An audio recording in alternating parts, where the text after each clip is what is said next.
Bismillah ar-Rahman ar-Rahim. Welcome to IMS Learners. د خیبر پښتونخوا ټیکسټ بک بورډ پېښور اردو د 5م کلاس سټوډنټانو یا ماشومانو السلام علیکم.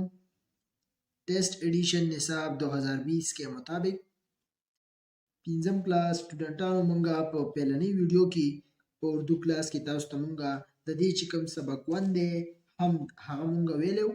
نن به د هغې چې کوم مشکل الفاظ دي هغه به وایو. راځئ چې سټارټ یې کړو. دا د هم نن به مونږه د دې کوم مشکل الفاظ دي او کوم معنیانې دي هغه به کوو او د دې چې کوم سوالونه جوابونه دي هغه به کوو.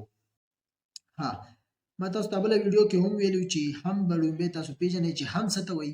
هم هغه نظم ته وایي چې په کوم کې د الله تعالی تعریف بیانېږي، په کوم کې چې د الله تعالی صفتونه قدرت بیانېږي هغې ته به څه وایي، هغه نظم ته به څه وایي، حمد. ټیک شو. راځو اوس د دې مشکل الفاظ ګوره. خدا سب کا خالق ہے کون و مقام ہے. خدا سب کا خالق ہے، الله تعالی چې د ټولو خالق دی. کون و مقام ہے، کون و مقام څه ته وایي، دنیا جهان. په دنیا او دنیا کې چې دا څه دي هغه ټول ته څه وایي، کون و مقام. په دې دنیا کې او په دنیا کې چې دا څه دي دا چا جوړ کړي دي، الله تعالی جوړ کړي دي، الله تعالی پیدا کړي دي. یہ گل کا ریا جس کا در ہے جہاں میں. یہ گل کا ریا، گل کا ریا څه ته وایي، خوبصورتي. مطلب موږ وایو که نه چې هلکه دې څیز کې ګلکاري وکړه، ښایسته یې کړه، خوبصورت یې کړه. نو دا څومره خوبصورتي چې دا څومره ګلکاري چې په دې دنیا کې دا چا کړي دي، دا چا پیدا کړي دي، دا الله تعالی. فلک چاند سورج یہ روشن ستارے. فلک څه ته وایي، فلک وایي اسمان ته. چاند څه ته وایي، چاند وایي سپوږمۍ ته. سورج نور ته وایي.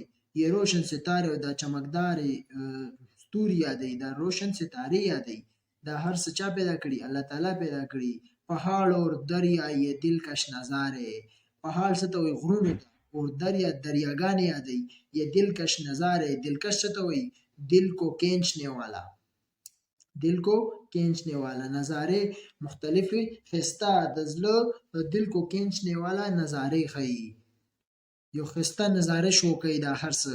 پهاړو سے ګرتے ہیں پانی کے دارے. او پهاړو د غرونو نه چې رابهیږي، پانی کې دارې د اوبو هغه دارې، مطلب هغه شور کوي، خپل د اوبو خپل شور وي. لکه اوس یو غر دی هغې نه اوبه را روانې خپل شور کوي که نه. نو د غرونو نه چې دا ښایسته ښایسته اوبوګانې رابهیږي او څومره مزه کوي.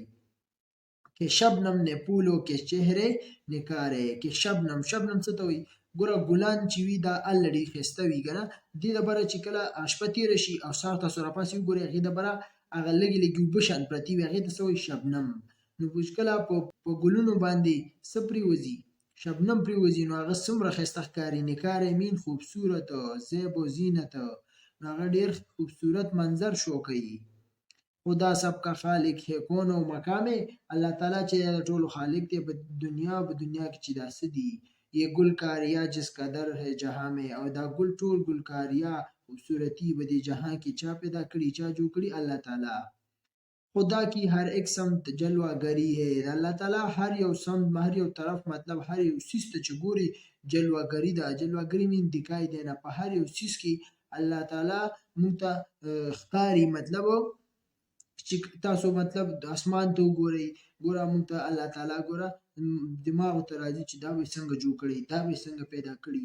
نو په هر یو څیز کې د الله تعالی یو قدرت دی. ځمکه، سورج، ستارې، اسمان، دا ټول څیزونه پکې راځي.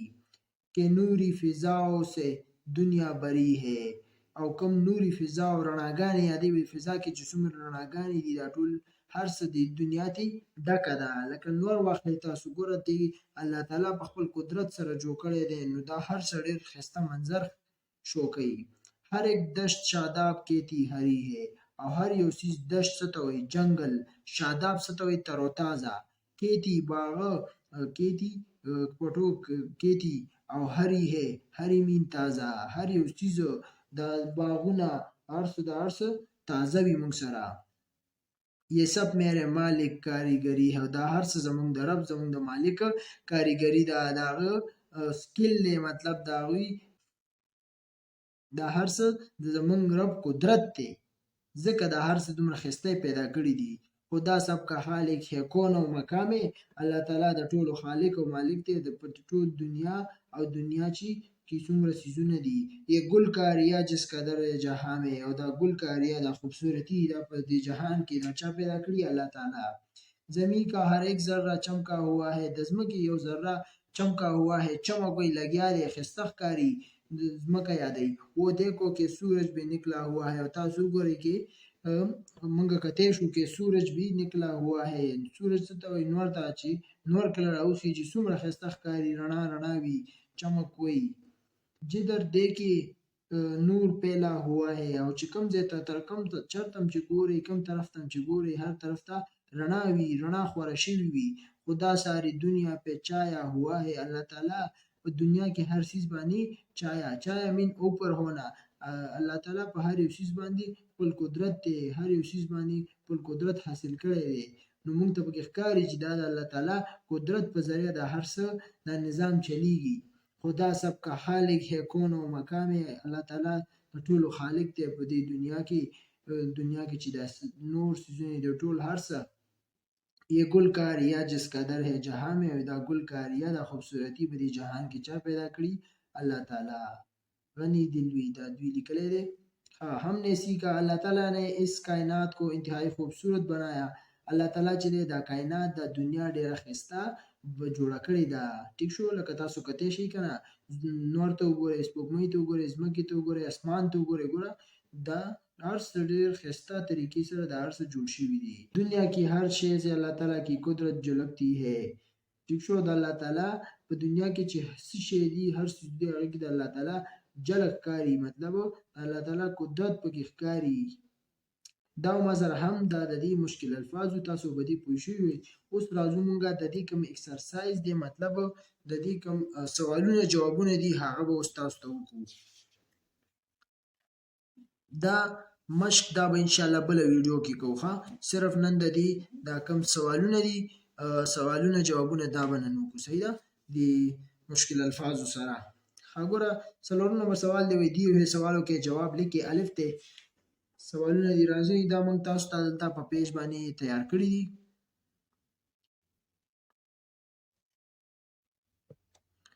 دلته ګورئ पहले बंद में शायर ने किन दिलकश नज़ारों का जिक्र किया है पहला बंद शायर कम दिलकश नज़ारों जिक्र करे थे जवाब बली की गोरा पहले बंद में शायर ने ये दिलकश नज़ारे फलक चांद सूरज सितारे पहाड़ और दरिया जिक्र किए हैं पहला बंद की शायर कम कम दिलकश नज़ारे जिक्र करे थे फलक सतह आसमान था चांद स्पुगमई सूरज نوار ستاره ستوري یادی پهاړ غرونه او دریا او د دریاګانو ذکر پکې کړی دی بیا دویم سوال دی و شاعر نے اللہ تعالی کی कारीगरी के हवाले से किन चीज़ों का जिक्र किया है जवाब बसंग लिखी शायर ने अल्लाह ताला की कारीगरी के हवाले से नूरी फिजा सरसब्ज जंगल और खेत का जिक्र किया है शायर چې دی بدی الله تعالی د کوم کاریګری حواله سره نوري فضا خسته فضا او سرسبز شین کېت او جنگلی او کوم کې چې د دې ذکرې پکې کړی دی بیا جیم نمبر سوال ہے हर एक 10 शादाब के तिहारी है से क्या मुराद है और ये किस वजह से है د دې جواب څنګه ولیکي इससे मुराद सरसब्ज जंगल और खेत है और ये पौधों की वजह से है د دې نه مراد څه شی دی سرسبز جنگل کم شین جنگلونه چې او کېت پټی چې دی مطلب او دا د څه د وجې د بوټو د وجې دی دیږي بوټي موجود دي ٹھیک شو دا څو دوه کوېسچن شوي درې کوېسچن شوي اوس راځو د څلورم نمبر کوېسچن ته دې نه تاسو سکرین شاټ واخلئ صحیح ده دا مونږ پیج باندې لیکلی دی تاسو ته سکرین شاټ واخلئ او بیا ځان له فوټو سټیټ کولی هم شئ دې نه یادوئ پیپر دپاره ښه بل ورپسې څلورم نمبر کوېسچن دی وایي خدا ساری دنیا पे छाया हुआ है का मफहूम लिखे जवाब वो लिखे मफहूम खुदा हर चीज का खालिक मालिक और राजिक है और दुनिया की हर चीज पर अल्लाह ताला का कब्जा है और ये कायनात अल्लाह के हुक्म के ताबी है मतलब الله تعالی د هر چیز خالق ته مالک ته او رازق ته او په دې دنیا کې چې څه شی دی هغه د الله تعالی په قبضه کې دي और ये कायनात अल्लाह के हुक्म के ताबी है او دا کائنات چې دا د الله تعالی د حکم تابع دی مطلب الله تعالی چې وغواړي دا هر څه ختمولی شي خو چې وغواړي ٹھیک شو مطلب الله تعالی چې څه وغواړي هغه به کیږي بل اخرنی نمبر क्वेश्चन दे सवई हम में बयान की गई नियामतों के अलावा कोई सी 5 नियामतों के नाम और उनसे मुतल्लिक एक एक जुमला लिखिए د هم نه علاوه تاسو نور یو 15 جملې نعمتونو نمونه تاسو د هغه مطابق ولیکئ نو لومبه جواب بسنګ لیکئ ګوره پانی हर चीज में इस्तेमाल होता है वो चीजें दा पार से इस्तेमाली की मंगे गोरा कटवई के चो मंगा पे लांबो 10 पे को दा शान पटोले वर्को नो हर चीज की उब इस्तेमाली की द्वेम हवा हवा हम जरूरी दा हवा के बगैर हम जिंदा रह नहीं सकते हवा ना बगैर मंगा ژوندۍ नशो पाती केदले بیا دلته موږ دریم لیکلی دی ګوره سمندر مختلف جاندار پائے जाते हैं समंदर के मुख्तलिफ जनावरान اوسیږي ٹھیک شو बादل دی بیا ابھی بخارات کی وجہ سے بادل باندې ابھی بخارات د وجې وریځ جوړیږي بادل څه ته وایي وریځې ته باغات میوه اسی کی وجہ سے ہے او کوم میوه چې راځي کوم میوه جوړي چې باغات نه راځي ٹھیک شو دا کوېسچن نمبر 5 دا د حمد سوالونه جوابونه وو دینه تاسو سکرین شاټ واخلئ او دا بیا یاد کړئ فوټو سټیټ کولای هم شي صحیح ده پیپر لپاره دا یاد کړئ بیا دینه علاوه دا به زه تاسو درسي ونیسم دینم سکرین شاټ واخلئ بیا او دی بل پیج نم واخلئ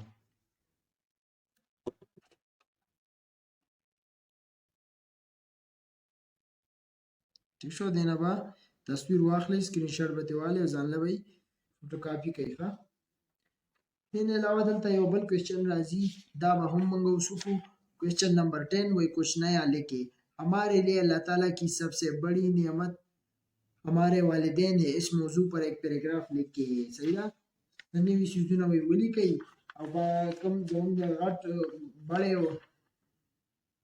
वालिदैन वाला की मतलब یو دوه درې خبرې ولیکئ پیراګراف ولیکئ خلاصو دلته دا دی क्वेश्चन 10 دی دا وګورئ دا ماته اوس ته ویل اوس به جواب څنګه لیکئ پیراګراف به هډینګ ورکئ ګوره والدین हमारे लिए एक अनमोल तोहफा है والدین مور او پلار زمونږ دپاره زمونږ څه شی دي एक अनमोल तोहफा ده مطلب یو انمول تحفه ده داسې تحفه ده چې هیڅ مثال یې نشته ډېره قیمتي تحفه ده हमारी सारी ضروریات کا خیال رکھتے ہیں او زمونږ چې څومره ضرورتونه دي هغې خیال ساتي उनकी दुआओं की वजह से हम कामयाब होते हैं او د دوی په دعاګانو سره مونږ کامیابیږو और इनकी खिदमत पे हमसे अल्लाह राजी होते हैं او د والدینو په خدمت باندې مونږ الله تعالی راضي کیږي ٹھیک ده قرآن مجید کې فرمایي ګوره وایي چې د مور او پلار په خدمت کې جنت دی مطلب تاسو د مور او پلار خدمت کوئ چې جنت وګټئ نو دا ما سره کوېسچن نمبر 10 دې نه هم تاسو سکرین شاټ واخلئ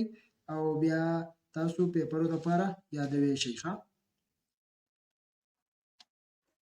امید لرم تاسو ټول به بدی باندې پوه شوي وئ دا زمونږ کوم سبقونه هم د هغې مشکل الفاظ او دا سوالونه جوابونه انشاءالله بله ویډیو کې به مونږ تاسو ته د دې مشق دا به سټارټ کوو او د دې چې کوم خالي ځایان دي هغه ټول به تاسو ته وایو دې سره مونږ له راکړئ اجازت الله حافظ